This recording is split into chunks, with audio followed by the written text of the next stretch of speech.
Ito po mga kababayan si Dante Maravillas o yung founder ng PGMN, Peanut Gallery Media Network na si Franco Mabanta, mga kababayan. Yan o.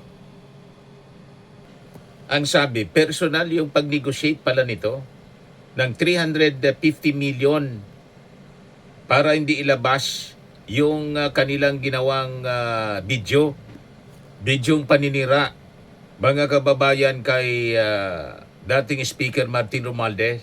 Matindi. Tapos ka ngayon, boy.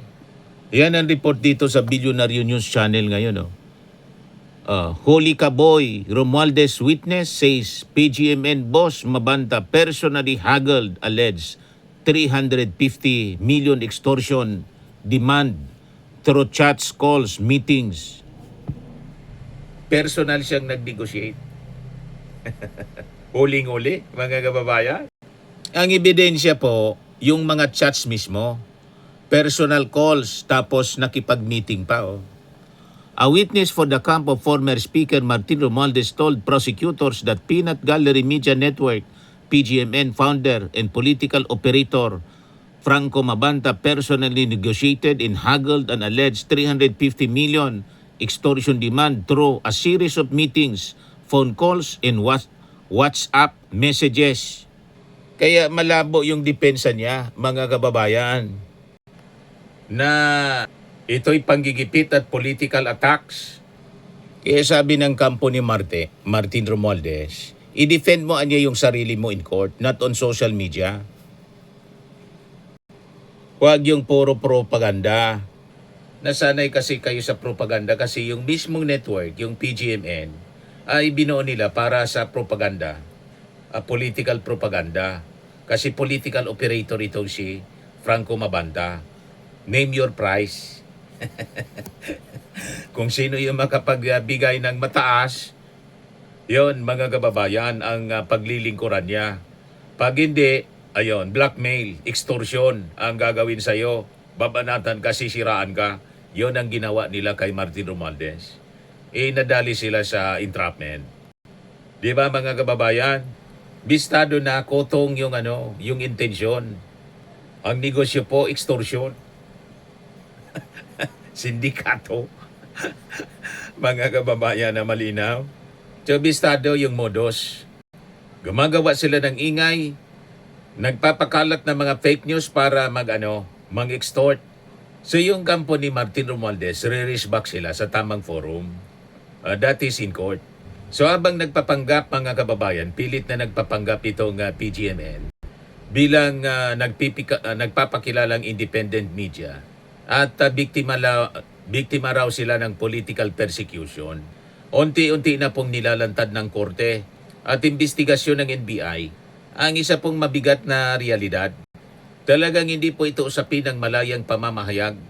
So ito'y malinaw na kaso ng robbery extortion, tahasang pangingikil, media abuse at paggamit, mga kababayan, ng social media para manggipit, fake expose at pananakot gamit po ang gawa-gawang content, organized political back operations na may malalalim na galamay. So habang lumalalim, mga kababayan, yung forensic investigation laban kay Franco Mabanta at sa kanyang grupo, mas tumitindi yung posibilidad na mabubunyag hindi lang yung kanilang modus, pati yung mga utak na politiko, mabubunyag yung nasa likod ng kanilang bawat galaw. Ang usapan na ngayon ay cyber evidence, digital communication, money trail at criminal liability. Ang pangunahing kaso yung 300 million pesos na robbery extortion po. So ayon po sa opisyal na ulat ng NBI, hininga ng grupo ni Franco si dating Speaker Martin Romualdez ng 350 million pesos kapalit ng hindi paglabas ng documentary, yung sinasabing expose video na napanood na natin, puro man lang recycled na mga kinahoy pa na video mula sa mainstream media. Ayon, natanggal kasi hinabol ng copyright ng ABS-CBN. At iba pang mga media network. Hinggil po sa flood control projects. So ito po yung pinakapusod ng kaso. At pinakamabigat na implikasyon nito kung mapapatunayan po sa korte. Malinaw na hindi lang siya simpleng pagpuna o kaya komentaryo, kundi yung paggamit po sa media bilang leverage o pansandata, digital blackmail at lantarang extortion, coordinated pressure tactics para po manggansyo ng milyon-milyong piso. Dahil dito po tuluyan ang gumuho yung credibility ng PGMN. Kasi po ang tunay na media nag-ulat po ng katotohanan, batay po sa ebidensya. Hindi po yung nananakot, kapalit ng pananahimik at pera. So ito po ay malinaw na pangungutong gamit yung platform ng media. So sa naganap mga kababayan na arraignment na patunayan na seryoso at may matibay na batayan po yung aligasyon dito sa grupo po ni Mabanta. Dito po umusbong yung mas malaking tanong mga kababayan. Ginagamit ba yung PGMN, yung kanilang platform, hindi para sa pamamahayag, kundi sa monetization, monetized harassment, gamit yung intimidation. So kung susuriin mga kababayan yung kanilang nakaraang content, kapansin-pansin po yung paulit-ulit na pattern.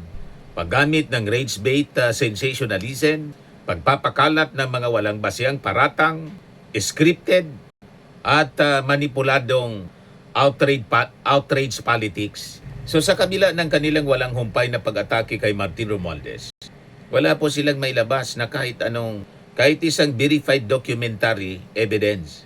So mas lalong lumilitaw yung kanilang business model na simple lang, gumawa ng ingay, magpakalat ng galit, gamitin yung pressure para makapang-extort.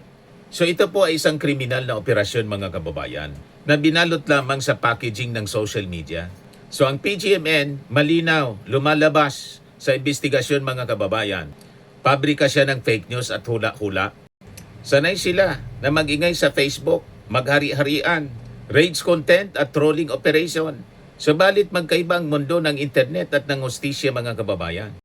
Sa korte may umiiral na rules of evidence, may pananagutan po sa perjury, at may criminal liability. Doon mga kababayan, hindi obra ang mga kwentong trust me bro. Hindi pa pwedeng ganyan. So may gag order ngayon kasi seryoso yung proseso ng batas.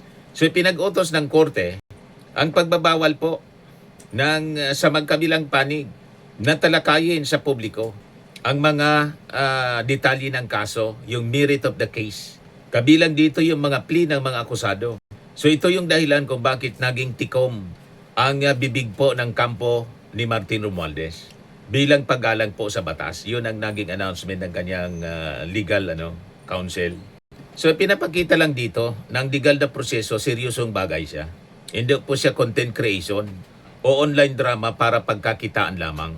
So habang ang kampo ni Martin Romualdez ay sumusunod, tahimik at sumusunod sa kautusan ng hukuman, kapansin-pansin naman po ang mga personalidad ng PGMN ay mas abala sa pagpapatakbo ng public sympathy campaign sa halip na ayusin nila yung kanilang legal defense. Pa-victim tulad ng kampo ni Sara, puro pa-biktima. Yung NBI po does not act based on opinion, kundi base sa ebidensya. So ito yung pinakang malaking dagok sa naratibo ng PGMN. So ayon mismo mga kababayan sa binitawang pahayag ng NBI, spokesperson na si Ferdinand Labin Matibag, the NBI does not act based on opinion, but on evidence promoting law and order. Ganon. So yung binitawang itong statement ng NBI, bumabasag sa naratibo ng PGMN na sila daw biktima ng political persecution. What?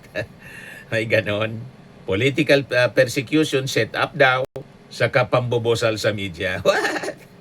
Walang ganon po.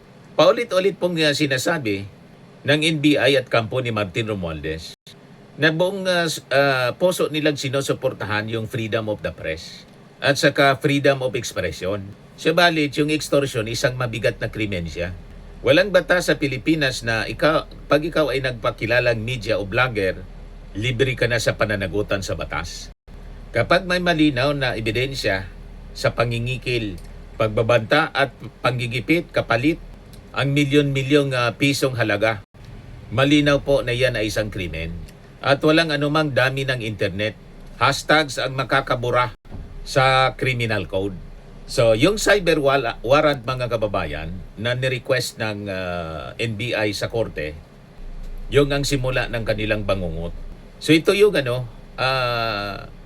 pinakamabigat na development, ang pag-aproba ni Judge Elisa Sarmiento Flores ng Pasig RTC Branch 71 sa naging hiling ng NBI na cyber warrant to examine computed data laban po kay Franco Mabanta at 4 niyang mga kasamaan sa PGMN.